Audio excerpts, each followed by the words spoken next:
हरे हम, हरे हम, हरे हम, हरे हम, हरे हरे हम, हरे हम, हरे हम, हरे हम, हरे हम, हरे हम, हरे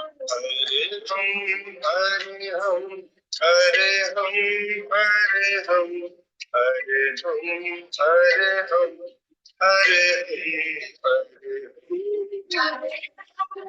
हरे हम, हरे हम, हरे हम, हरे हम, हरे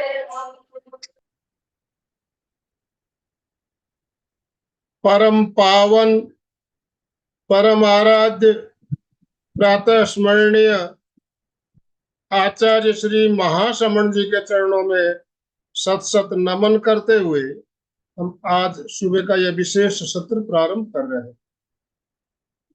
त्रिपदी वंदना। वंदे अरहं,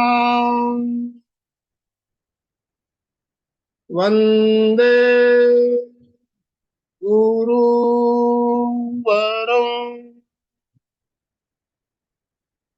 वंदे सत्यं। सभी साधक साधिकाओं को जय जय, सुप्रभात, गुड मॉर्निंग, सभी को गुड मॉर्निंग। ओम अरहं, ओम अरहं।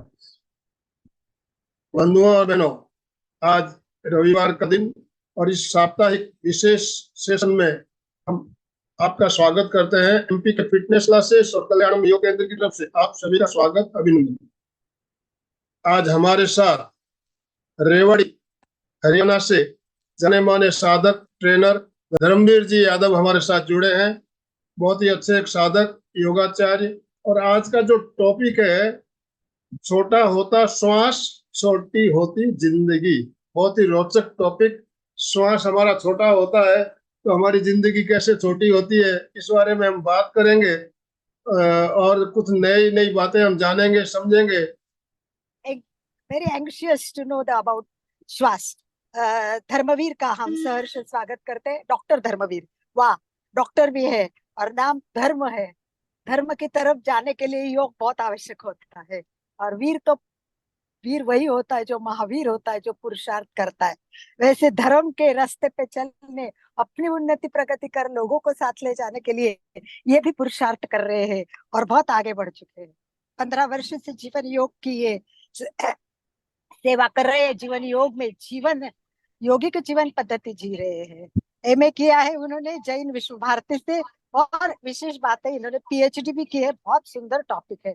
क्या टॉपिक है वो खुद ही बताएंगे। और सबसे बड़ी बात ये है कि आयुष मंत्रालय से जुड़ के ये उनके परीक्षक के रूप में भी काम कर रहे हैं। बहुत सुंदर, ये बहुत बड़ा काम है। आयुष मंत्रालय से जुड़ना सबके लिए बहुत जरूरी है। गाइडलाइन करेंगे धर्मवीर, तो हम सभी भी आयुष मंत्रालय के लेवल 1 देने के लिए सारे हमारे साधकों को प्रेरित करेंगे। एक ग्रुप बना के आपके अंडर हम लेवल 1 कर लेंगे, तो ये भी बहुत सबके साधकों के लिए अच्छा स्वाध्याय रहेगा, अच्छा अभ्यास रहेगा। बड़ी बात यह है कि इनकी काफी किताबें भी प्रसिद्ध है। पुस्तकें लिखना इतना बड़ा काम करना, और पुस्तक में भी वे ऑफ नेचुरोपैथी के ऊपर भी उन्होंने किताब लिखी है। इसका मतलब हम समझ सकते कि इनका योगा, नेचुरोपैथी सभी विषय पे मास्टर की है। और सहज मैंने बात की उनसे कि आप इस तरफ कैसे मुड़े, तो इंटरेस्टिंग वही होता है हर व्यक्ति का कि योगा की तरफ सहसा व्यक्ति मुड़ता नहीं, जुड़ता नहीं। कुछ तो ऐसा कारण होता है कि वो टर्न हो जाता है। हमने कई बार देखा कि कुछ व्यक्ति दूसरे क्षेत्र में ही मास्टर थी, पर पता नहीं कैसे वो योग की तरफ आ गए। बिल्कुल वैसे ही धर्मवीर के साथ हो गया। थोड़ी सी तबीयत की प्रॉब्लम थी, हेल्थ की रिलेशन क्वेश्चन सामने थे, समस्याएं थी, और उत्तर के रूप में उनको योगा मिल गया। जैसे ही उनको लगा वाओ ये तो बहुत उपयोगी चीज है, मैं अगर इससे हेल्दी बनाऊं, मेरी समस्याएं सॉल्व हो गई, तो क्यों ना मैं ये दुनिया के लिए भी बांटता रहूं। और फिर इसमें ही आगे बढ़ते रहे। उन्होंने जो डिप्लोमा किया उसमें गोल्ड मेडलिस्ट भी है। तो इस प्रकार योग में एक बहुत बड़ा काम करने वाले ये आचार्य भी बन चुके हैं। और एक यूनिवर्सिटी है, उस यूनिवर्सिटी के बारे में मैं ज्यादा नहीं जानती हूँ, इंदिरा यूनिवर्सिटी है, उसके यहाँ योग विभाग में आचार्य के पद पर ये कार्यरत है। मतलब डे टू डे इनका योग से संबंध है। तो निश्चित ही हमें बहुत कुछ मिलने वाला है। और आप सबको पता है मेरा प्रिय विषय है श्वास, और श्वास पे हमारे 20 एपिसोड चल रहे हैं धर्मवीर। हम बहुत डीप में श्वास के ऊपर जाना चाहते हैं, और आप वही विषय लिया तो मुझे बड़ी खुशी हुई। श्वास छोटा, आयुष्य छोटा, बिल्कुल सही वाक्य है। और ये प्रूव कैसे करना है और लोगों को कैसे समझाना है, ये आप जानेंगे और हम आपसे सुनना चाहोगे। तो मोस्ट वेलकम, मोस्ट वेलकम। फिर फ्रॉम एमपीकेएन कल्याणम योग केंद्र के साथ हमारे सारे साधकों के साथ त्रिवेणी संगम आपका सहर्ष स्वागत करता है। सुस्वागतम, सुस्वागतम, सुस्वागतम। माइक हैंड ओवर तो धर्मवीर। आप सभी प्रकृति योग प्रेमियों और मानव प्रेमियों को ओम और हम सुप्रभात, नमस्कार। आचार्य महाशर्मण जी के चरणों में कोटिस कोटिस नमन। आदरणीय आनंदमल सोडिया जी, पूज्य अलका संकला जी, कल्याण योग केंद्र सूरत की पूरी टीम, एमपीके फिटनेस क्लासेस नागपुर की पूरी टीम, और इसके साथ जुड़े हुए आप सभी योग जिज्ञासुओं को मेरा नमस्कार, प्रणाम और हम सुप्रभात, ओम। देखिए, आज का टॉपिक बहुत ही रोचक है, बहुत ही अच्छा टॉपिक है। छोटे होते श्वास और छोटी होती जिंदगी, ये सच्चाई है, इसे हमें स्वीकार करना पड़ेगा। और ये टॉपिक अकस्मात माइंड में आया, जैसे ही आदरणीय वंदनीय आनंद मंद जी ने मेरे से बात की, तो कुछ और टॉपिक चल रहे थे, अचानक मन में आया कि इस टॉपिक पे हमें बोलना चाहिए। और रियली में ऐसा हो रहा है कि जो लंबा गहरा श्वास हम लेते थे या होता था स्वाभाविक तौर पर, वो कहीं सिमट गया है ना। हमारी जिंदगी भी सिमट गई है, छोटी हो गई है, हमारे विचार भी छोटे हो गए हैं, हमारी सोच भी छोटी हो गई है, जिंदगी तो छोटी हो ही गई है। और इसके पीछे जो मूल कारण है वो प्राणों की अस्त व्यस्तता है ना। कहते ना कि व्यस्त रहो, मस्त रहो, लेकिन अस्त व्यस्त मत रहो। तो मुझे लगता है कि वर्तमान के इस दौर में हमारे प्राण जो है वो अस्त व्यस्त हो चुके हैं। तो देखिए, हम इसके साइंस को भी जानेंगे, इसकी स्पिरिचुअलिटी को भी जानेंगे, और फिर हम एक छोटा सा मेडिटेशन का प्रयोग भी करेंगे। और मेरी शायद आवाज आप सब तक क्लियर पहुंच रही होगी, अच्छे से समझ में आ रही होगी। आपकी गर्दन, आपकी हाँ मुझे बता रही है कि आप सबका जिज्ञासु भाव मुझे प्रेरित कर रहा है। और सभी इसमें वृद्ध युवा कहूंगा मैं, जुड़े हुए हैं। आपका जोश, हौसला, उत्साह देख के मैं भी गदगद हूँ, मेरा भी हौसला बढ़ता है। मुझे बहुत अच्छा लगा इस मिशन से, इस संस्था से जुड़कर। और देखिए, सामान्यतः हम जो श्वास लेते हैं, नॉर्मली हम 500 यानी 500 मिलीलीटर श्वास लेते हैं और 500 मिलीलीटर श्वास छोड़ते हैं। इसे टाइडल वॉल्यूम कहते हैं, ठीक है। 500 मिलीलीटर श्वास लेते हैं, 500 मिलीलीटर श्वास छोड़ते हैं। अगर हम लंबा और गहरा श्वास अगर लेते हैं तो लगभग 4500 मिलीलीटर यानी 4.5 लीटर श्वास हम इनहेल कर सकते हैं, ले सकते हैं। और बहुत अधिक क्षमता से अगर हम श्वास इनहेल करें, पूरक करें, तो लगभग हमारी जो कैपेसिटी है, वाइटल जो कैपेसिटी है, मैक्सिमम, अधिकतम, एक बहुत ही स्वस्थ व्यक्ति की, फिट व्यक्ति की लगभग लगभग 8000 मिलीलीटर यानी 8 लीटर तक हम जो श्वास है उनको इनहेल कर सकते हैं। तो देखिए, जो श्वास है वो प्राण है हमारे। क्या है? प्राण है। श्वास जो है हमारे प्राण है, और उन्हीं से ही हमारा जीवन चल रहा है। हमारा एक ग्रंथ है हठ प्रदीपिका, स्वामी स्वात्माराम की वो रचना है, योग में खूब पढ़ाया जाता है। उसमें एक सूत्र या श्लोक आता है कि दूसरे अध्याय का 48वां वो सॉरी दूसरे अध्याय का दूसरा ही वो श्लोक है कि चले वाते चलम चितम, चले वाते चलम चितम, निश्चले निश्चलम भवेत। यानी आप आपका अगर चित्त चलता है, यानी आपका मन इधर उधर भटकता है, तो आपकी वात यानी प्राण भी इधर उधर भटकेंगे। अगर आपके प्राण इधर उधर भटक रहे हैं, चल रहे हैं, घूम रहे हैं, तो आपका चित्त भी भटकेगा। यानी श्वासों के साथ आपका चित्त, आपका मन जुड़ा हुआ है।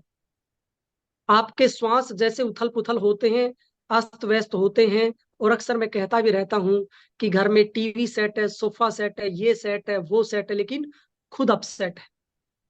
तो श्वासों को सेट करना, संतुलित करना, ये सब हमें परीक्षा ध्यान से, ये सब हमें आम चांटिंग से, मंत्रों से, प्राणायाम से, कुंभक से, है ना, विपश्यना ध्यान से, आनापान क्रिया से, इनसे हम श्वासों को व्यवस्थित कर सकते हैं, संतुलित कर सकते हैं, तालबद्ध कर सकते हैं, रिदम में ला सकते हैं।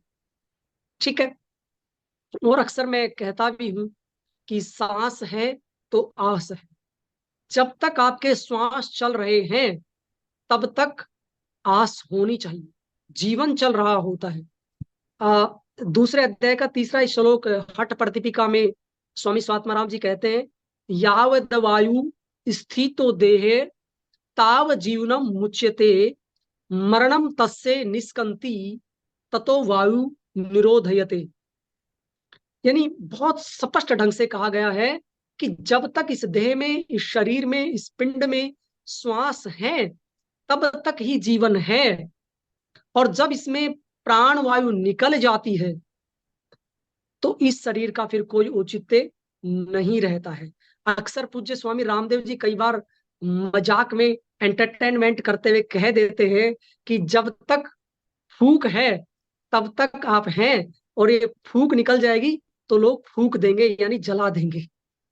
यानी आपके प्राण हैं, आपके श्वास है, तभी तक आपका शरीर है। आप देख पा रहे हैं, सुन पा रहे हैं, बोल पा रहे हैं, आपके शरीर की सभी गतिविधियां हो पा रही हैं, ये सब इन प्राणों की वजह से ही हो पा रही हैं, आपके इन श्वासों की वजह से ही हो पा रही है। जब ये फूक निकल जाएगी, है ना, आप फूक मारते हैं ना कई बार अग्नि को जलाने के लिए, या किसी कोई गरम गरम चाय या कॉफी लेते हैं तो फूक मारते हैं, तो जब ये फूक निकल जाएगी तो आपको लोग फूक देंगे या आपको जला देंगे। तो सारा जो खेल है शरीर में, इसी प्राण वायु का है, इसी का ही है। और अक्सर मैं कहता भी रहता हूं अपने विद्यार्थियों को, जिंदगी छोटी नहीं होती है, लोग जीना ही देरी से शुरू करते हैं। जिंदगी छोटी नहीं होती है, लोग जीना ही देरी से शुरू करते हैं। जब तक रास्ते समझ में आते हैं तब तक लौटने का वक्त हो जाता है, तब तक लौटने का वक्त हो जाता है। तो देखिए, श्वास तो पूरे भगवान ने दिए हैं, लेकिन कहीं ना कहीं हमारी ही कमी है। हम ही देर से श्वासों को समझ पाते हैं, हम ही जीवन के मर्म को काफी देर से समझ पाते हैं, और कहते हैं तब तक तो लौटने का वक्त हो जाता है, भगवान के पास जाने का वक्त हो जाता है। और अक्सर मैं कहता रहता हूं अपने विद्यार्थियों को कि मिल ही जाएगी मंजिल एक दिन, भटकते भटकते गुमराह तो वो है जो घर से निकले ही नहीं, घर से निकले ही नहीं। आप एक रास्ते पे चल रहे हैं, आप घर से निकल चुके हैं, तो और आप साधना में भी लगे हुए हैं, आप सब साधक हैं, तो आपको डेफिनेटली मंजिल मिल ही जाएगी। इस जन्म में नहीं तो अगले जन्म में सही, लेकिन एक दिन मंजिल जरूर मिलेगी आपको। और अक्सर मैं एक बात और कहता हूं अपने विद्यार्थियों को, अपने साथियों को, कि मुझे मंजिल मिले ना मिले इसका कोई गम नहीं, मुझे मंजिल मिले ना मिले इसका कोई गम नहीं, लेकिन मंजिल की जुस्तजू मैं और मेरा काफिला तो है, मैं और मेरा काफिला तो है। यानी मुझे नहीं पता, और आप लोगों को भी नहीं पता, आप भी उसी पथ पे हैं, मैं भी उसी पथ पे हूं। हम सबको नहीं पता हमें मंजिल मिलेगी या नहीं मिलेगी, हमें समाधि मिलेगी कि नहीं मिलेगी, हमें मोक्ष मिलेगा कि नहीं मिलेगा, हमारा हमें जॉब मिलेगी कि नहीं मिलेगी, अच्छा जीवन हम जी पाएंगे आगे नहीं जी पाएंगे, हमें नहीं पता है। लेकिन मुझे इतना पता है कि जिस रास्ते पर हम चल रहे हैं उस रास्ते पर अभी लोग आए भी नहीं हैं, आने के लिए तरस रहे हैं और भटक रहे हैं। हम कम से कम उस पथ पर आ चुके हैं, उस रास्ते पर आ चुके हैं। और इसमें बहुत ही बड़ा योगदान राष्ट्रीय स्तर पर अगर मैं बताऊं तो कल्याण योग केंद्र सूरत से आदरणीय अलका जी का और आदरणीय आनंद मल सेठिया जी का MPK फिटनेस क्लासेस का रहा है और पूरे भारत में इन्होंने एक योग की अलख जगाई है और ये अलख युवाओं में भी जग चुकी है, बुजुर्गों में भी जग चुकी है और बच्चों में भी जग चुकी है। पूरे राष्ट्र में 365 दिन बिना रुके, बिना थके, बिना झुके ये काम कर रहे हैं। 74 ईयर की एज में भी काम कर रहे हैं। तो कहीं ना कहीं इनका मन पर, इनका चित्त पर और इनका प्राणों पर कहीं ना कहीं अधिकार लगता है मुझे, कहीं ना कहीं नियंत्रण लगता है मुझे। कहीं ना कहीं उच्च कोटि के साधक रहे हैं, चाहे वो अलका जी हो, चाहे आनंद मल जी हो, और इनकी टीम में जितने भी जिज्ञासु लोग हैं, मैं मधु जी को भी देख पा रहा हूँ, मैं चंदा जी को भी, चंदा चोपड़ा जी को भी देख पा रहा हूँ, मैं कुसुम जैन जी को भी देख पा रहा हूँ, मनीषा गुप्ता जी को भी देख पा रहा हूँ। सभी जिज्ञासु लोग आप हैं, आपके अंदर बहुत कुछ करने की चाहत है। तो मुझे नहीं पता इस जीवन में आप कुछ कर पाएंगे कि नहीं कर पाएंगे, लेकिन मुझे ये पता है कि आपने जो रास्ता चुना है और सही समय पर आपको रास्ता मिल गया है, आप जरूर उस मंजिल तक पहुंचेंगे। तो देखिए, आयुर्वेद में वात पित्त कफ की बात की गई है, तो आयुर्वेद में भी वात को प्रधान माना गया है। वात प्रधान होती है और वात रोग भी 80 प्रकार के होते हैं, और वात ही दूसरे पित्त और कफ को कंट्रोल करती है, पूरे शरीर में लेके जाती है। तो देखिए, योग वशिष्ठ एक बहुत ही अच्छा ग्रंथ है, उस पर महर्षि वशिष्ठ का संवाद है, और उस संवाद में भगवान श्री राम भी विचलित होते हैं, क्योंकि मेरी पीएचडी का टॉपिक भी यही रहा है, यही विषय रहा है कि श्रीमद् भगवद गीता एवं महर्षि वशिष्ठ की योग साधनाओं की वर्तमान जीवन में प्रासंगिकता, मतलब उनकी वर्तमान में फिर क्यों जरूरत पड़ गई हमें, क्योंकि उस समय जब भगवान राम कंफ्यूजन में हो सकते हैं, डाउट में हो सकते हैं, अव्यवस्थित हो सकते हैं, विचलित हो सकते हैं, तो अर्जुन उस समय विचलित हो सकते हैं, तो वर्तमान में हम सब तो कहीं ना कहीं विचलित जरूर होंगे, मुझे ऐसा लगता है। तो इसलिए उनकी जो साधनाएं थी, उनकी वर्तमान में फिर जरूरत है। और उसी ग्रंथ में लिखा गया है, योग वशिष्ठ में, कि आदि और व्याधि का जिक्र आता है। आदि यानी मानसिक रोग, और व्याधि मतलब शारीरिक रोग। तो आदि और जो व्याधि है वो एक दूसरे पर निर्भर करती है, यानी आदि से मानसिक रोगों से कई बार शारीरिक रोग होते हैं, शारीरिक रोगों से कई बार मानसिक रोग होते हैं। तो भगवान श्री राम कहते हैं होते कैसे हैं, तो इसमें भी महर्षि वशिष्ठ कहते हैं कि इसके पीछे जो मेन कारण है वो प्राण का ठीक से नाड़ियों में संचार न होना है। आपके जो प्राण हैं वो नाड़ियों में ठीक से संचारित नहीं हो रहे हैं, इसलिए आपको ये मोहदायिनी आदि और व्याधि होती है। ये बात महर्षि वशिष्ठ कहते हैं श्री राम को। तो देखिए, हम जो सामान्य श्वास प्रश्वास करते हैं, हम सामान्य श्वास प्रश्वास लेते हैं, तो उसमें हम एक चौथा ही श्वास ले पाते हैं, यानी पूरा श्वास हम कभी नहीं लेते हैं, है ना। 25% ही श्वास लेते हैं, 75% हमारे जो लंग्स हैं वो निष्क्रिय पड़े रहते हैं, वो बेकार पड़े रहते हैं। और उनके अंदर फेफड़ों के अंदर लगभग 7 करोड़ 30 लाख 7 करोड़ 30 लाख छोटे छोटे स्पंज होते हैं, कोष्टक होते हैं। जैसे मधुमक्खी जो होती है, उसका जो छत्ता होता है उसमें छोटे छोटे स्पंज होते हैं, छोटे छोटे कोष्टक होते हैं। ऐसे ही 7 करोड़ 30 लाख के आसपास हमारे लंग्स में, हमारे फेफड़ों में ऐसे स्पंज होते हैं, ऐसे कोष्टक होते हैं। जब हम सामान्य श्वास प्रश्वास लेते हैं, हल्का श्वास लेते हैं, सामान्य श्वास लेते हैं, नॉर्मल श्वास लेते हैं, रूटीन में जब श्वास लेते हैं, तो केवल 2 करोड़ छिद्रों तक ही, 2 करोड़ स्पंज तक ही हमारा प्राण पहुंच पाता है, हमारी ऑक्सीजन पहुंच पाती है। बाकी जो 5 करोड़ 30 लाख कोष्टक हैं, जो स्पंज हैं, वो निष्क्रिय पड़े रहते हैं, वो बेकार पड़े रहते हैं, और उनके ऊपर अनेक प्रकार के विजातीय जो तत्व हैं, जो टॉक्सिन मैटर है, वो जम जाता है। और उस वजह से हमें कभी ब्रोंकाइल अस्थमा हो जाता है, कभी वैसे अस्थमा हो जाता है, कभी हमें कफ और कोल्ड की समस्या हो जाती है, कभी हमें बुखार हो जाता है। तो ये सब इसके पीछे मूल कारण है। दूसरा, कहते हैं कि सभी व्यक्तियों को, सभी प्राणियों को भगवान ने श्वास है वो गिन कर दिया है। कई बार व्यक्ति जब मृत्यु शैया पर होता है, तो अक्सर आपने सुना होगा कि अभी इसके प्राण नहीं निकलेंगे, क्योंकि इसके श्वास अभी पूरे नहीं हुए हैं, शायद इसके श्वास बाकी हैं। जब इसके श्वास पूरे हो जाएंगे तो भगवान इन्हें अपने आप उठा लेंगे। तो देखिए, इसका मतलब क्या है, इसका मतलब स्पष्ट है कि जो श्वास है वो गिनकर मिले हैं। हर व्यक्ति को एक लिमिट में श्वास मिले हैं, वो कितने भी हो सकते हैं, ये हम आइडिया नहीं लगा सकते हैं। तो देखिए, इस विज्ञान को भी अगर हम समझें तो भी हम श्वास के विज्ञान को समझ पाएंगे। तो देखिए, सामान्यतः हम कितने श्वास लेते हैं 1 मिनट में? 1 मिनट में एक सामान्य व्यक्ति एवरेज लगभग 16 श्वास लेता है। वैसे 12 से 18 श्वास लेते हैं हम, लेकिन एग्रीगेट एवरेज 16 श्वास हम सब लेते हैं। और 16 श्वास लेते हैं तो लगभग हमारी उम्र जो होती है वो 100 वर्ष होती है, ऐसा माना जाता है। ठीक है, अब आगे मैं बात करूं कि जैसे कछुआ होता है, कछुआ 1 मिनट में 4 से 5 श्वास लेता है। कितने? 4 से 5 श्वास लेता है। और कछुए की उम्र कितनी होती है? लगभग 200 साल से लेकर 400 साल तक कछुआ जीवन को जीता है। आपने सुना होगा अपने बड़े बुजुर्गों से, अपने गुरुजनों से। इसी प्रकार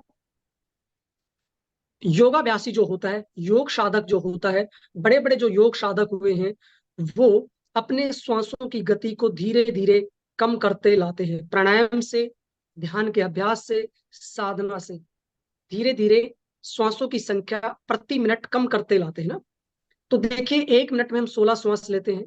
जब हम योग साधना शुरू कर देते हैं तो धीरे धीरे हम कुछ समय बाद 1 मिनट में 12 श्वास पे आ जाते हैं।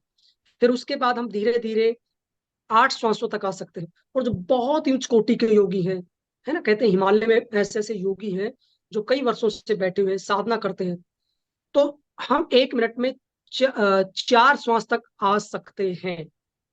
तो सोचिए, आप 1 मिनट में जब 4 श्वास लेना शुरू कर देंगे, तो एक व्यक्ति जब 1 मिनट में 16 श्वास लेता है तो लगभग वो 24,000 के आसपास श्वास ले पाता है 24 घंटे में।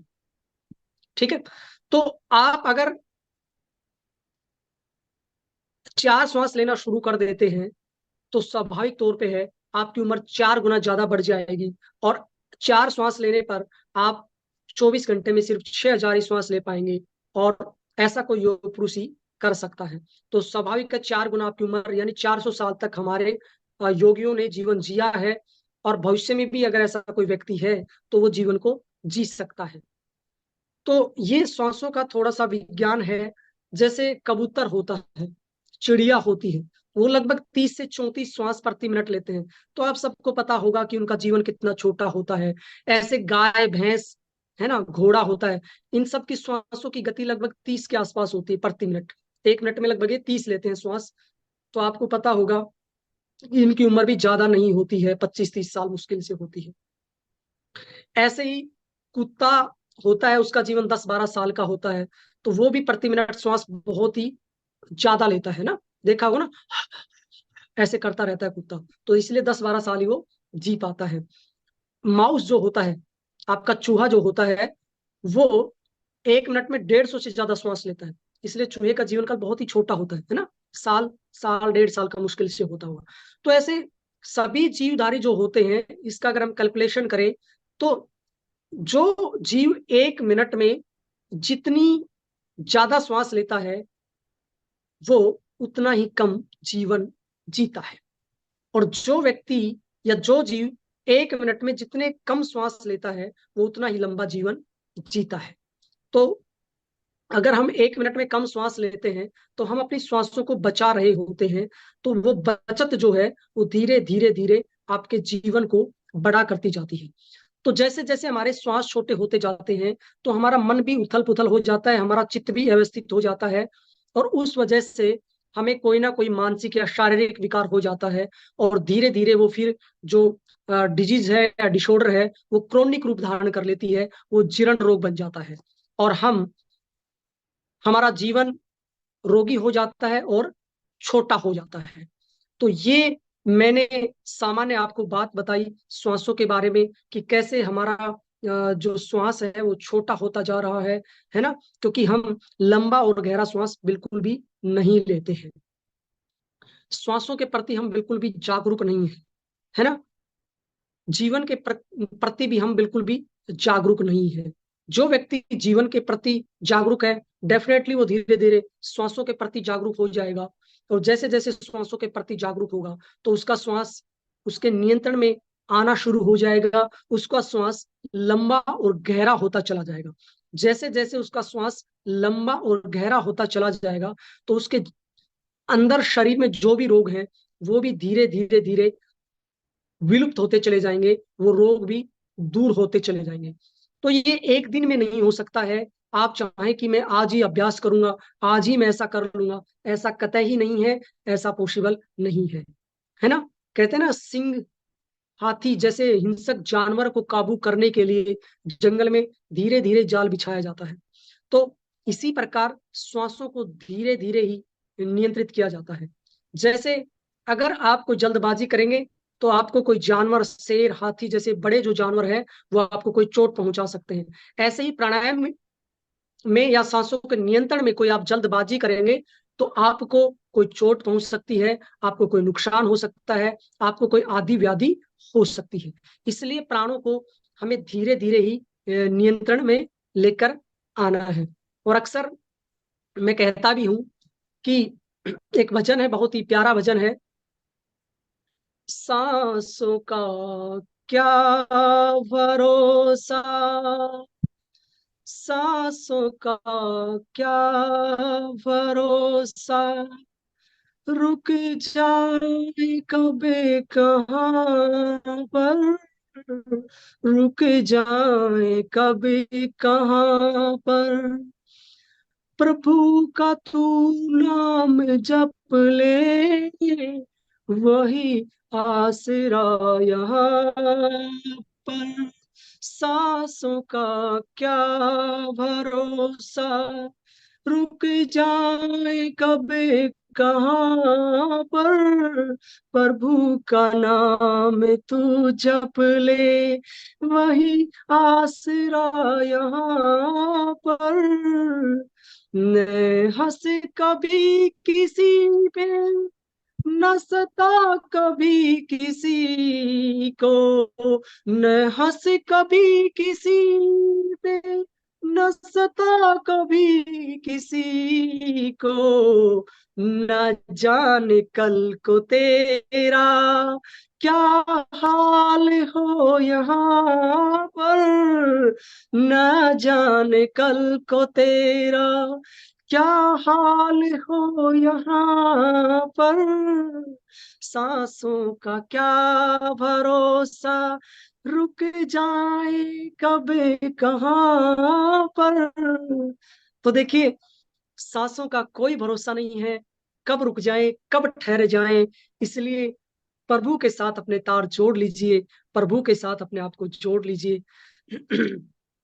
और अक्सर मैं कहता भी रहता हूं कि नहीं रहा असर दुआओं में, नहीं रहा असर दुआओं में, क्योंकि खोट आया हमारी आत्माओं में। पहले लोग दुआ से ठीक हो जाते थे, दवा की जरूरत नहीं होती थी। और आज ऐसा दौर आ चुका है कि ना दवा से ठीक होते हैं और ना ही दुआओं से ठीक होते हैं। क्यों? क्योंकि कहीं ना कहीं हमारे अंदर, हमारी आत्माओं में, हमारी भावनाओं में, हमारे विचारों में नकारात्मकता आई है, उनमें विकृति आ गई है। इसलिए ठीक से हमारी दुआ काम नहीं करती है। तो श्वासों का एक बहुत ही बड़ा संबंध है। श्वासों को ब्रह्म भी कहा गया है, प्राणों को ब्रह्म भी कहा गया है, प्राणों को माता और पिता भी कहा गया है। और प्राण जो है वो 5 प्रकार के होते हैं, आप लोगों को पता होना चाहिए। योग की भाषा में प्राण, अपान, व्यान, उदान और समान। जो प्राण होते हैं उनका स्थान होता है गले से लेकर हृदय तक। अपान का स्थान होता है नाभि से जो नीचे होता है, वो होता है अपान का स्थान। और व्यान का जो स्थान होता है वो पूरे शरीर में होता है। उदान का जो स्थान होता है वो गले से और यहाँ तक होता है। और समान का जो स्थान होता है नाभि से लेकर और हृदय के बीच का जो स्थान है वहां होता है। तो 5 तरह की वायु हमारे शरीर में कार्य करती है, तो पंच प्राण होने कहते हैं। और साथ में 5 उप प्राण भी होते हैं, नाग, कुरुम, क्रिकल, देवदत्त और धनंजय। नाग, कुरुम, क्रिकल, देवदत्त और धनंजय 5 उपप्राण होते हैं जिनका अलग अलग कार्य होता है। जब हमें, और एक उपप्राण जो होता है धनंजय, कहते हैं कि हमारी मृत्यु के बाद वो निकलता है। जैसे कई बार होता है ना, उंगली कट जाती है तो उंगली हिलती रहती है कई देर तक। जैसे छिपकली जो होती है, उसकी पूंछ कट जाती है तो छिपकली की पूंछ कई देर हिलती रहती है ना। तो इसका मतलब उसमें प्राण रहता है। तो जब तक प्राण रहता है तब तक वो चीज सक्रिय रहती है। तो मेरे कहने का मतलब, जब आपको जम्बाई आती है, उबासी आती है, तो आपको एक्स्ट्रा ऑक्सीजन की जरूरत होती है ना? तो वो आपका एक उपप्राण होता है। जब आपको छींक आती है तो वहां पर भी एक आपका उपप्राण काम करता है। जब आप ब्लिंकिंग करते हैं, पलकों को झपकाते हैं, बार बार झपका रहे हैं ना पलकें लगातार, तो आप देख नहीं सकते, तो पलकें अपने आप झपक रही है, ऑटोमेटिक वो कार्य हो रहा है। तो वो कुरुम जो उपप्राण है उसकी वजह से हो रहा है। यानी पांचों प्राण और पांचों उपप्राण अब शरीर में अलग अलग भूमिका निभा रहे हैं। तो प्राण जो है वो वास्तव में ही ब्रह्म है। तो जैसे कहते हैं ना कि कण कण में भगवान है, तो कण कण में ब्रह्म है ना? तुझ में ओम, मुझ में ओम, सब में ओम समाया है, सबसे कर लो प्रेम, जगत में कोई नहीं पराया है। यानी आप सबके अंदर ही वो ब्रह्म है, वो ईश्वर है, वो अल्लाह है, वो गॉड है। चाहे वो कहते हैं ना, तुझ में रब दिखता है यारा मैं क्या करूं, मुझे तो सब में रब दिखता है। यानी सभी उस ईश्वर की संतान है, सभी उस ब्रह्म की संतान है, सभी के अंदर वो ब्रह्म ही है। बस पहचानने वाले पहचान लेते हैं, जो नहीं पहचान पाते हैं वो, जैसे कहते हैं ना कि जो मृग है वो, उसकी नाभि में कस्तूरी होती है लेकिन पहचान नहीं पाता है और वो भटकता रहता है।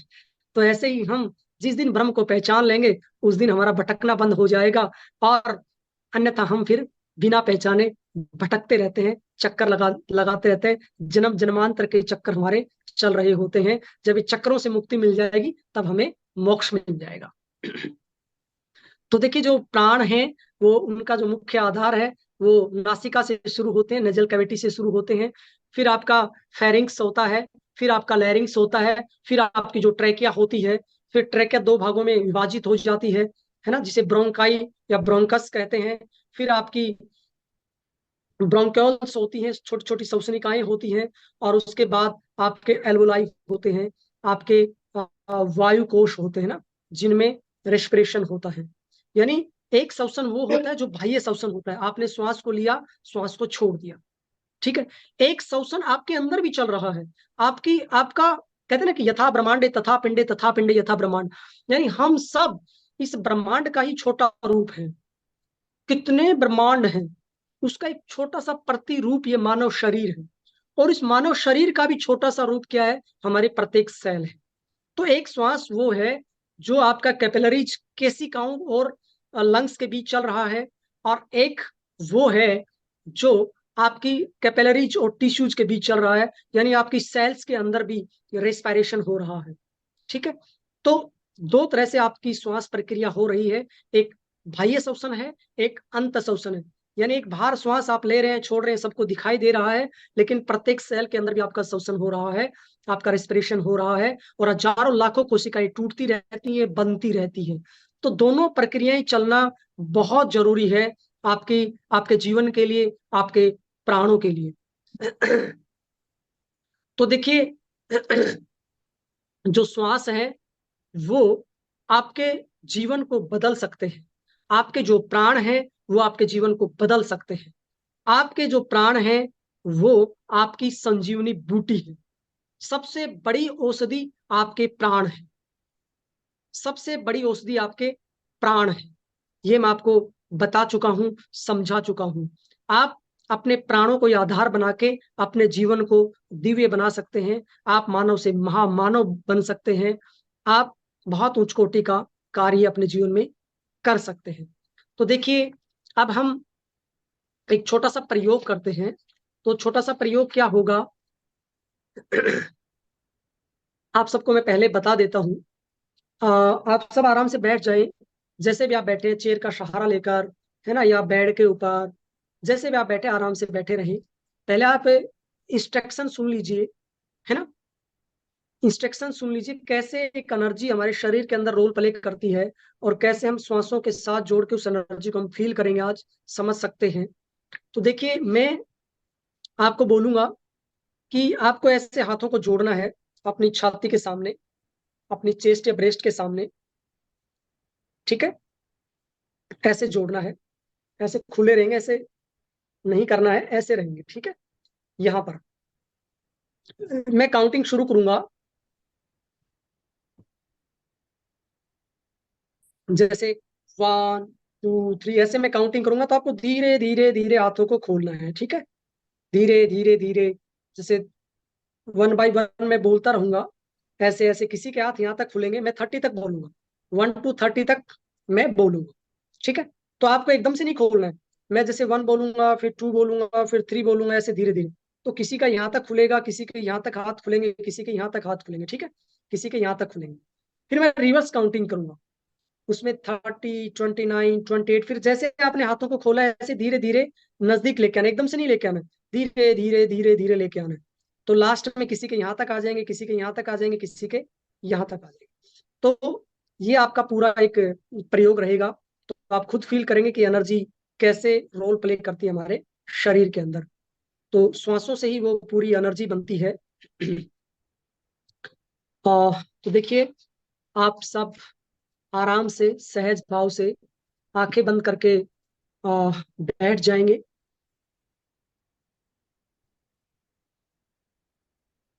और धीरे धीरे अपने दोनों हाथों को जोड़ लेंगे, अपनी चेस्ट या ब्रेस्ट या वक्षस्थल के सामने ले आएंगे।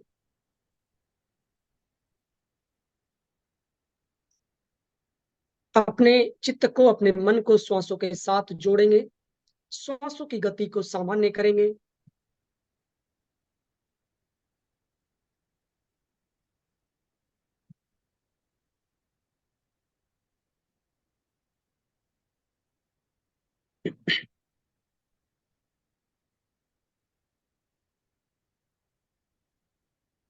किसी प्रकार का कोई तनाव नहीं लेना है, कोई टेंशन नहीं लेनी है। शरीर में कहीं पर भी कोई खिंचाव नहीं रहेगा। आपके माथे पर, आपके चेहरे पर, आपके कंधों पर कोई तनाव नहीं रहेगा, कोई दबाव नहीं रहेगा।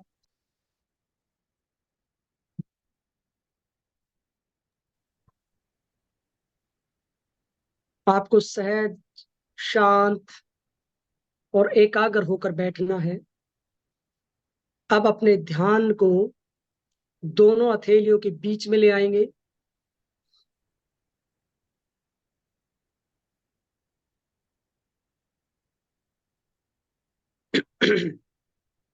अब मैं काउंटिंग शुरू कर रहा हूं, ध्यान का पहला चरण शुरू कर रहे हैं। जैसे मैं काउंटिंग शुरू करूंगा, धीरे धीरे आपको हाथों को खोलना है। 1 2 3 4 5। आपका ध्यान निरंतर दोनों हथेलियों के बीच में बना रहेगा। किसी भी तरह से आपको कोई जोर जबरदस्ती या जल्दबाजी नहीं करनी है। अपने मन को शांत बनाए रखेंगे, अपने चित्त को शांत बनाए रखेंगे। आपके चेहरे पर, माथे पर कोई तनाव नहीं रहेगा, कोई दबाव नहीं रहेगा। आपका ध्यान निरंतर दोनों हथेलियों के मध्य बना रहेगा। 6 7 8 9 10 11 12 13 14 15। आपका ध्यान निरंतर दोनों हथेलियों के बीच में बना रहेगा। आपके कंधे पर, आपके हाथों में, आपके माथे पर, आपकी आंखों पर, आपकी पलकों में कहीं कोई तनाव नहीं, कोई दबाव नहीं। एकदम शांत और एकाग्र होकर इस प्रयोग को हमें पूरा करना है। आपका ध्यान निरंतर दोनों हथेलियों के मध्य बना रहेगा। 16 17 18 19 20 21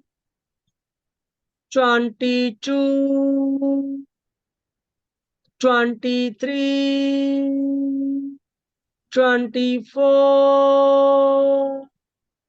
24 25। श्वासों की गति सामान्य बने रहेगी, ना श्वासों को लंबा करना है ना श्वासों को छोटा करना है। जो चल रहे हैं सहज भाव से उन्हें चलने देना है। आपके चेहरे पर, माथे पर, आपकी आंखों पर, आपके हाथों में, आपके कंधे पर कोई तनाव नहीं, कोई दबाव नहीं। आपका ध्यान निरंतर दोनों हथेलियों के मध्य बना रहेगा। 26, 27, 28, 29, 30। ये ध्यान का पहला चरण पूरा होता है। अब जैसे हमने काउंटिंग के साथ हाथों को धीरे धीरे खोला है, ऐसे ही इस दूसरे चरण में हम रिवर्स काउंटिंग करेंगे, उल्टी गिनती शुरू करेंगे। और जैसे हमने हाथों को खोला है, ऐसे ही धीरे धीरे हाथों को नजदीक लेकर जाएंगे। इस दौरान आपका ध्यान अपनी हथेलियों के बीच में बना रहेगा। श्वासों की गति सामान्य रहेगी। श्वासों को ना लंबा करना है ना श्वासों को छोटा करना है। सहज भाव से जो चल रहा है उसे ही चलते रहने देना है। 30, 29, 28, 27, 26, 25। श्वासों की गति सामान्य बनी रहेगी। आपका ध्यान दोनों हथेलियों के बीच में बना रहेगा।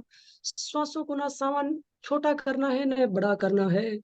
आपके चेहरे पर, माथे पर, कंधे पर कोई तनाव, कोई दबाव नहीं रहेगा।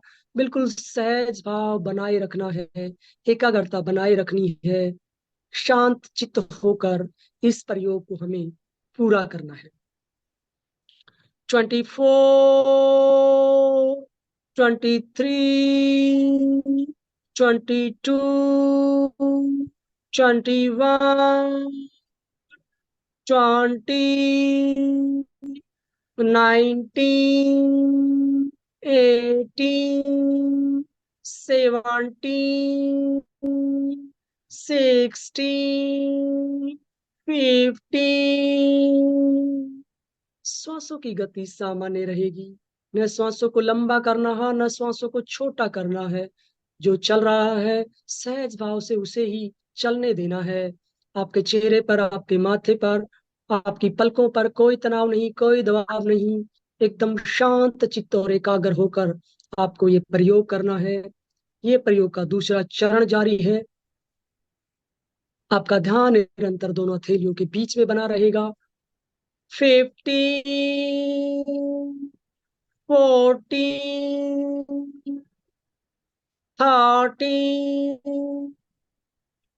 14, 13, 12, 11, 10, 9, 8। श्वासों की गति सामान्य बनी रहेगी। आपका ध्यान निरंतर दोनों हथेलियों के बीच में रहेगा। आपके शरीर में, आपके चेहरे पर, आपके माथे पर, आपके कंधे पर, आपके हाथों में कोई तनाव नहीं, कोई दबाव नहीं। ये दूसरा चरण का अंतिम पड़ाव है। सेवा से पर फोर 3, 2, 1। जिसके हाथ नहीं मिले हैं अभी उनको और मैं रिवर्स काउंटिंग कर देता हूँ 10 तक। -1, -2, -3, -4, -5, -6, -7 -8 -9 -10। दोनों हाथों को आराम से जोड़ लेंगे। आपका ध्यान दोनों हाथों के बीच में निरंतर बना रहेगा। आपकी एकाग्रता दोनों हाथों के बीच में बनी रहेगी। श्वासों की गति को आपको सामान्य रखना है। जो विचार आ रहे हैं उन्हें आने देंगे। किसी भी शुभ अशुभ विचार को हमें पकड़ना नहीं है, चाहे वो कितना ही प्रिय विचार हो, चाहे कितना ही वो अशुभ विचार हो। हमें तटस्थ भाव से उन विचारों को देखना है, उनको पकड़ना नहीं है। क्योंकि विचारों का काम है आना, विचारों का काम है जाना। विचार आएंगे, विचार जाएंगे। ये प्रक्रिया निरंतर चलती रहेगी। लेकिन किसी भी शुभ और अशुभ विचार के साथ हमें अपने आप को नहीं जोड़ना है, अपने आप को कनेक्ट नहीं करना है। अब धीरे धीरे दोनों हाथों को आपस में रगड़ेंगे, आपस में घर्षण करेंगे।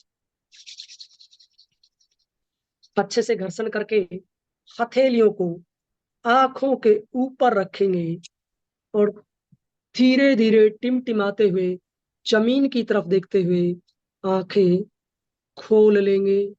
एकदम से आंखें नहीं खोलना है। धीरे धीरे आंखों को टिमटिमाते हुए जमीन की तरफ देखते हुए आपको आंखें खोलनी है। ये ध्यान का अभ्यास आपको मैंने थोड़ा सा करवाया, जिससे आप थोड़े कनेक्ट हुए अपनी श्वासों के साथ, अपने खुद के साथ, है ना। कहते हैं कि आत्मा और परमात्मा का मिलन योग है, लेकिन मैं कहता हूं कि पहले हम अपने आप से जुड़ जाएं तो ही बहुत बड़ा योग हो जाता है। हम जीवन भर अपने आप से ही नहीं जुड़ पाते हैं, अपने आप को ही ठीक से नहीं पहचान पाते हैं। जब हम अपने को अपने आप से जोड़ लेंगे, है ना, अपने शरीर को अपने मन से जोड़ लेंगे, हम अपने आप से अपने आप को कनेक्ट कर लेंगे, हम परमात्मा से अपने आप ही जुड़ जाएंगे। वो कब जुड़ेंगे? पहले हमें अपने आप को अपने आप से जोड़ना है और हमें अपने पर विश्वास भी करना है। हम दूसरों पर विश्वास तभी कर पाएंगे जब हमारा खुद पर अपना विश्वास होगा, खुद पर हमें कॉन्फिडेंस होगा। तो पहले हम अपने आप को अपने आप से जोड़े और उसका सबसे अच्छा माध्यम है आपकी प्रेक्षा ध्यान, आपकी आनापान क्रिया, आपके प्राणायाम। प्राणायाम की जो क्रियाएं होती हैं, अलग अलग प्राणायाम होते हैं जिनसे हम अपने लंग्स की, अपने फेफड़ों की कैपेसिटी बढ़ा सकते हैं और उसके बाद हम धीरे धीरे अपने श्वासों की गति को कम कर सकते हैं और हम अपने लक्ष्य तक पहुंच सकते हैं। तो देखिए, अपने आप में वैसे तो ये टॉपिक बहुत ही बड़ा है, बहुत ही विस्तारित है। जितना हम चिंतन मनन करते हैं, जितना गहराई में हम जाएंगे, उतना ही ये टॉपिक भी गहरा होता चला जाता है। और इन सब के पीछे मूल में जो है वो ध्यान है। एक बार एक व्यक्ति घोड़ा लेकर आ रहा होता है और उस घोड़े को प्यास लगी रहती है और वो वहां रैट चल रहा होता है और रैट की आवाज की वजह से वो घोड़ा पानी नहीं पी पाता है। जैसे वो मुंह नीचे करता है तो रैट की आवाज की वजह से वो पीछे हट जाता है। तो कहने का मतलब ये है कि वो घोड़ा फिर प्यासा ही रहता है। तो ऐसे ही आजकल खटपट चलती रहेगी और इसी में ही आपको ध्यान करना है। ये खटपट, ये परेशानियां, ये बाधाएं, ये रुकावटें, ये ऑब्स्टेकल्स, ये आती रहेंगी। ये शोर शराबा, ये शोरगुल होता रहेगा। इसी में ही आपको अपने आप से अपने आप को जोड़ना है। ओशो भी इसमें बहुत ही गहराई से कहते हैं कि आप काम को ही ध्यान बना लीजिए ना। वो कहते हैं कि अलग से ध्यान करने की जरूरत नहीं है। आप जो भी कर रहे हैं वो ध्यानपूर्वक कीजिए। आप अपने काम को ही ध्यान बना लीजिए, यानी उसी में आप लीन हो जाइए, उसी में ही आप समर्पित हो जाइए, तो डेफिनेटली आपको पूरा फायदा मिलेगा। तो देखिए, कहा भी गया है, महर्षि पतंजलि जी कहते हैं कि देश बंधस्य चित्तस्य धारणा। कि धारणा क्या है, कंसंट्रेशन क्या है? कि मन को या चित्त को शरीर के बाहर या भीतर किसी स्थान विशेष पर टिकाना धारणा है। और तत्र प्रत्येक तांता ध्यानम, जहां पर आपने मन को या चित्त को टिकाया है उसमें एक तांता सी बनी रहे, निरंतरता सी बनी रहे, एक अटूट बना रहे, वो क्या है? ध्यान है। और जब आप उसमें खो जाते हैं, जब आप उसमें लीन हो जाते हैं, जब आप उसमें समर्पित हो जाते हैं, तो वो क्या है? समाधि है। तो इसलिए इनको संयम कहा है। किसको? धारणा, ध्यान और समाधि को। तो आप अपनी श्वासों को बड़ा कर सकते हैं, लंबा कर सकते हैं। किसके द्वारा? योग अभ्यास के द्वारा, योगी क्रियाओं के द्वारा। ठीक है। तो श्वासों को बड़ा करके आप अपने रोगों को दूर कर सकते हैं और अपनी जिंदगी को भी आप व्यवस्थित कर सकते हैं, संतुलित कर सकते हैं, लंबा जीवन जी सकते हैं। एक लंबा जीवन जीना होता है रोगी होकर, लेकिन एक लंबा जीवन जीना वो होता है जो स्वस्थ होकर, खुशी होकर, आनंद में जो जीवन होता है वो होता है। एक मुद्रा भी होती है जिसे सुरभि मुद्रा कहते हैं, कामधेनु मुद्रा भी कहते हैं। ऐसे ही वो स्ट्रेस फ्री करती है ना, जब भी आपको स्ट्रेस हो, तनाव को दूर करती है। ऐसे इंटरलॉक करेंगे आप, इंटरलॉक करके आपकी इस उंगली को इस सेकंड उंगली से, इस उंगली को इस सेकंड उंगली से, इस उंगली को ऐसे और लास्ट उंगली को ऐसे आपको मिलाना है। तो एक गाय के 4 थन जैसे हो जाते ना, इसलिए इसको कामधेनु मुद्रा या धेनु मुद्रा भी या सुरभि मुद्रा भी कहा जाता है। ठीक है। अपोजिट आपको ये करना है। तो इससे जब भी आपको लगे कि मुझे स्ट्रेस हो रहा है, मुझे अकेलापन फील हो रहा है, या आपको डर लग रहा है, सफर में कई बार हम होते हैं, लंबे सफर में तो स्ट्रेस हो जाता है, तो आप थोड़ी देर ये मुद्रा लगाकर बैठ जाइए ऐसे अपोजिट। यानी देखिए, ऐसे इंटरलॉक करना है आपको।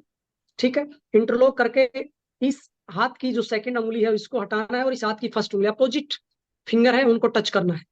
ऐसे ही इस उंगली को करना है। ऐसे लास्ट वाली उंगली जो है लिटिल फिंगर, उसको आपके रिंग फिंगर से टच करना है, दोनों को ऐसे। तो ये 4 थन जैसी स्थिति बन जाती है। आप देखिए अलग अलग एंगल से। ठीक है। तो ये कौन सी मुद्रा है? कामधेनु मुद्रा है, या सुरभि मुद्रा है, या धेनु मुद्रा है। तो इसको अगर आप लगाएंगे तो आप स्ट्रेस फ्री हो जाएंगे। और stress is the main cause of all disease. सब बीमारियों का वास्तव में जो मूल कारण है वो आपका स्ट्रेस है, आपका तनाव है। तो अंत में मैं धन्यवाद ज्ञापित करना चाहता हूं आदरणीय, वंदनीय, पूजनीय आनंदमल सेठिया जी को, और पूज्य अलका संखला जी को, और आचार्य महाश्रवण जी के चरणों में कोटिस कोटिस नमन। और कल्याण योग केंद्र जो सूरत इतना अच्छा कार्य कर रहा है, और एमपी के फिटनेस क्लासेस नागपुर है, और आप सब जुड़े हुए योग प्रेमियों को, प्रकृति प्रेमियों को, मानव कल्याण प्रेमियों को, आप सब योग जिज्ञासुओं को मैं कोटिस कोटिस नमन करता हूं। और मैं 7 भाषाओं में आप सबका धन्यवाद करता हूं। एरिगेतो, स्पेसिबो, डंके, कैमोन, मर्सी, thank you, at last my mother tongue. आप सबका धन्यवाद। और हम वंदे ओम सच्चम, वंदे अरहम, सच्चम, ओम वंदे सच्चम। अरहम। बहुत ही सुंदर तरीके से आपने समझाया हमारा श्वास लंबा होना क्यों जरूरी है, और हम दीर्घ श्वास प्रेक्षया का प्रयोग करते भी रहते हैं। हमें पता है श्वास का लंबा होना कितना आवश्यक है। तो आपने उदाहरण के माध्यम से और तो प्रयोग भी करवाया आपने, बहुत ही शानदार प्रयोग। तो आप लोगों को कोई जिज्ञासा हो तो आप हैंड राइज कर सकते हैं। हैंड राइज का ऑप्शन है आपके पास, हैंड राइज कीजिए प्लीज। जय जितेंद्र सर, आत्मवंदन सर, बहुत अच्छी सी समझ में आए सर। मैं कुछ पूछना चाहती हूँ, सुरभि जी। मुद्रा हम बिना उंगलियों को फंसाए इस तरह से करते हैं, तो क्या ये चलेगा? ये वेरिएशंस होते हैं। देखिए Opposite। जी जी, मैं समझ गया आपकी बात। हर चीज का अल्टरनेट होता है, हर चीज की सहूलियत होती है ना। इजी मार्ग हर चीज का होता है, तो इसमें करने में थोड़ी सी दिक्कत होती है, थोड़ा टफ है, डिफिकल्ट है। तो इसलिए हम सिंपल तरीके से भी कर सकते हैं, जैसा आप दिखा पा रहे हैं मुझे।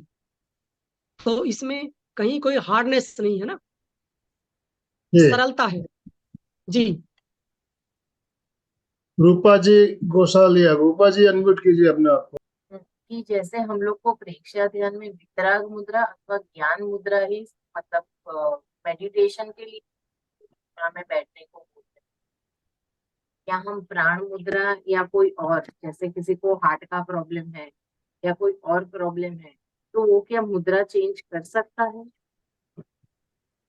देखिए, मेरी समझ तो ये कहती है वो एक प्रोटोकॉल है। तो जो प्रोटोकॉल है हमें उससे बाहर तो नहीं जाना चाहिए, वो एक पूरी प्रक्रिया है। लेकिन इसके बारे में अधिक जानकारी आपको आनंद मल ही दे पाएंगे, क्योंकि प्रेक्षा ध्यान के वो अनुभवी साधक है, उनका काफी लंबा चौड़ा एक्सपीरियंस रहा है। ऑथराइज किया चंदा जी। यस सर, जय जिनेन्द्र। हाँ, बहुत अच्छी तरह से समझाया आपने, बहुत अच्छा लगा। पर एक चीज समझ में नहीं आई कि आपने जो 30 तक जो गिनती बुलवाई थी और वापस हाथ जो जोड़ के फिर तो वापस माइनस करवाया था, उसका क्या मतलब हुआ? देखिए, आप में से बहुत साधकों ने बहुत अच्छे से किया होगा। तो जैसे आप नजदीक ला रहे थे हाथों को, तो किसी के हाथ ऐसे ऐसे जा रहे थे, जैसे लगा था कि कोई मैग्नेट लगा हुआ बीच में, और किसी के हाथ ऐसे खींचे चले आ रहे थे, है ना। जब आप ऐसे खोल रहे थे तो ऐसा लगता था कि हाथ नजदीक आ रहे हैं, जब आप नजदीक ला रहे थे तो ऐसा लग रहा था हाथ दूर जा रहे हैं, कोई मैग्नेट काम कर रही है। तो ये प्रयोग कराने का मेरा मतलब ये था कि आपके शरीर में बहुत ज्यादा एनर्जी है। अगर उस एनर्जी को सही दिशा मिल जाए तो आपके रोग ठीक होना तो सामान्य बात है, बहुत ही सामान्य बात है। योग से रोग ठीक होना या मेडिटेशन से या इस प्रयोग से रोग ठीक होना सामान्य बात है। आपके अंदर ऐसी ऐसी ऊर्जाएं हैं जिसके प्रयोग से आप अपने जीवन को बहुत ही उच्च कोटि का बना सकते हैं। तो ये जो मैंने प्रयोग करवाया, इससे आपका मुझे पता चलता है कि कौन इंट्रोवर्टेड है, कौन एक्सट्रोवर्टेड है, और उसमें कितना ऊर्जा का स्तर है। तो ये एक बड़ा सेशन है, वो हम पूरा उसमें बता पाएंगे। Thank you. ओम अरहम। राजश्री पोरवाल जी ने हैंड राइज किया हुआ है। राजश्री जी बोलिए। हाँ जी, जय जिनेन्द्र। हाँ आप सर, अभी बहुत अच्छा सेशन रहा। अभी वो 5 तरह की वायु, अपान वो वाला, वो थोड़ा समझा दीजिए एक बार। हमारे शरीर में जो प्राण वायु होती है ना, वो 5 तरह की होती है। एक होती है प्राण, एक होती है अपान, एक होती है व्यान, एक होती है उदान, एक होती है समान। यानी हमारे शरीर में जो प्राण है ये भी 5 तरह से काम करते हैं। फिर 5 उप प्राण हैं, सब प्राण हैं। वो क्या है? नाग, क्रुम, क्रिकल, देवदत्त और धनंजय। ठीक है, 5 प्राण हैं, 5 उप प्राण हैं। अब इनको विस्तार से समझाने के लिए पूरा एक लेक्चर चाहिए। जी ठीक। रतन जी बेंगानी। ओम अरहम। ओम अरहम। वैसे तो मेरे सवाल का जवाब मिल गया था, लेकिन धर्मवीर जी, मैं आपसे ये मेरी जिज्ञासा है कि जब हाथ को रिवर्स लेके आ रहा था तो उस वक्त बहुत फोर्स लग रही थी। मतलब वो ठीक से ऐसा लग रहा था कि दोनों हाथों के बीच में बहुत ज्यादा फोर्स है। तो वो 30 एक तक आते आते हाथ मेरे एक एक एक लेवल पे रुक गए थे, लेकिन जब -10 आपने बोला था तो उस वक्त पूरे हाथ जुड़ गए थे। तो इससे मैं क्या समझूं मैं, धर्मवीर जी? हाँ जी, हाँ जी। आपकी एनर्जी थोड़ी व्यवस्थित है, और हाँ क्योंकि आपने जैसा बताया कि लास्ट में माइनस में आपके हाथ कनेक्ट हुए हैं, उससे पहले थोड़ी दिक्कत हो आ रही थी। हाँ। तो आपकी एनर्जी थोड़ी एक्सट्रोवर्टेड है, तो उस हम्म। एक्सट्रोवर्टेड एनर्जी को इंट्रोवर्ट करने की जरूरत है। तो उसके तो लिए उस फिर एक पूरी प्रक्रिया है, वो थोड़ा टाइम लगेगा, क्योंकि ये लंबा चौड़ा अलग से सेशन हो इसका तो बात बनेगी। हम्म। ओम अरहम। ओम, धन्यवाद। समय तो हमारा पूरा हो चुका है, फिर भी श्रुति व्यास जी ने हैंड राइज किया हुआ है। श्रुति जी, मैं आपको ले लेता हूँ 1 मिनट, फिर हम समापन की ओर चलेंगे। यस। मेरा भी वही क्वेश्चन था जो अभी भैया ने पूछा। ओम मैंने भी अरहम। -10 में जो हाथ जोड़े थे जी। ओम अरहम। तो हाँ जी। बहुत ही सुंदर सेशन रहा आज का। नई नई बातें भी हमने जानी और कुछ नया प्रयोग भी सीखे। तो हमारे साथ इसी तरह जुड़े रहेंगे तो हम हर रोज हमारे साथ नए नए साधक, नए नए प्रशिक्षक जुड़ते रहते हैं, और एक हमारा एक परिवार बन गया है, एमपी के परिवार। और जो भी हमारे साथ जुड़ता है एक आपस में एक हमारा अपनत्व का भाव पैदा होता है हमारे साथ जुड़ के। और हम जो अभियान चला रहे हैं योग और हमारा जो ध्यान है, हम जो विलुप्त हो गई थी ध्यान की पद्धति, आचार्य महाप्रज्ञ जी ने हमें एक महान अवदान बताया, प्रेक्षा ध्यान, जिसके माध्यम से आज देश विदेश में लाखों लोग वापस ध्यान से जुड़ रहे हैं और उनसे लाभ भी हो रहा है। और ये ध्यान एक चिकित्सा पद्धति के रूप में आजकल थेरेपी के रूप में माना जाने लगा है। इससे हम अपनी व्याधियों का, बीमारियों का इलाज भी कर सकते हैं। तो ध्यान जैसे आज हमने प्रयोग भी किए, इस तरह से प्रयोग हमने नए रोज करते रहते हैं। तो हमारे साथ जुड़े रहिएगा। इन्हीं शुभ भावनाओं के साथ मैं आप सबका बहुत बहुत धन्यवाद ज्ञापित करते हुए समापन की ओर चलता हूँ। दोनों हाथ जोड़ते हुए, रीढ़ की हड्डी गर्दन सीधी रखते हुए, आंखों को बिना दबाव दिए कोमलता से बंद रखते हुए मेरे साथ साथ सभी मानसिक रूप से उच्चारण करें। मैं चैतन्यमय हूँ, मैं आनंदमय हूँ, मैं शक्तिमय हूँ। मेरे भीतर अनंत चैतन्य का, अनंत आनंद का, अनंत शक्ति का सागर लहरा रहा है। इसका साक्षात्कार करना ही मेरे जीवन का परम लक्ष्य है। हमारा आज का दिन मंगलमय हो, आनंदमय हो, शांतिमय हो। इन भावनाओं के साथ ओम शांति शांति शांति। कृतज्ञोस्मि, हम सब गुरुदेव के आभारी। कृतज्ञोस्मि, हम सब गुरुदेव के आभारी। कृतज्ञोस्मि, हम सब गुरुदेव के आभारी है। ओम हरम। मधु जी, आपसे निवेदन, आप अपने आप को अनम्यूट कीजिए और स्लोगन के साथ समापन करवाइए। मधु जी। ओम हरम। आज बहुत अच्छा ज्ञान मिला है। आप डॉक्टर धर्मेंद्र योग्याचार्य जी को बहुत बहुत कृतज्ञोस्मि। और अब हम अपना करेंगे फिटनेस का डोज 1 घंटा रोज। फिटनेस का डोज 1 घंटा रोज। फिटनेस का डोज 1 घंटा रोज। तो ये डोज लेने के लिए रोज हमारे साथ जुड़िए और हमारा सेशन देखिए। सुबह 5:30 बजे आधे घंटे का सेशन होता है, 6:30 से 7:30 1 घंटे का सेशन रहता है। रविवार को 9 बजे सेशन होता है दिन में, और शनिवार को शाम को 8 बजे भी सेशन होते हैं। तो इतने सारे सेशन हमारे अभी चल रहे हैं। आप किसी भी सेशन में जुड़ सकते हैं और सभी सेशन आप अटेंड करेंगे तो आपको बहुत सी अच्छी जानकारी मिलेगी। और हमारे जो वीडियो है सेशन खत्म होने के बाद दोपहर तक हमारे जनरली चैनल पे आ ही जाते हैं वीडियो एडिटिंग होने के बाद। और हमारे चैनल पे अभी 1500 से अधिक वीडियो अपलोड हो चुके हैं। जितने भी सेशन हमारे हुए हैं सारे वीडियो अवेलेबल है। एक एक विशेषज्ञों को बुलाते हैं हम, और हमारे साथ अभी दुनिया भर से 250 से अधिक विशेषज्ञ, जैसे आज हमारे साथ धर्मवीर जी जुड़े, इसी तरह 250+ मेंटर्स हमारे साथ जुड़ चुके हैं और उनका हमें मार्गदर्शन मिल रहा है। तो एक कितनी बड़ी टीम गुरुदेव की कृपा से हमारी बनी है। हमारा परिवार निरंतर बढ़ते जा रहा है। तो इसी तरह आप जुड़िए, अपने परिवारों के सदस्यों को भी जोड़िए। इन शुभ भावनाओं के साथ पुनश्च आप सभी का धन्यवाद करते हुए आज का सेशन में एंड कर रहे हैं। ओम अरहम।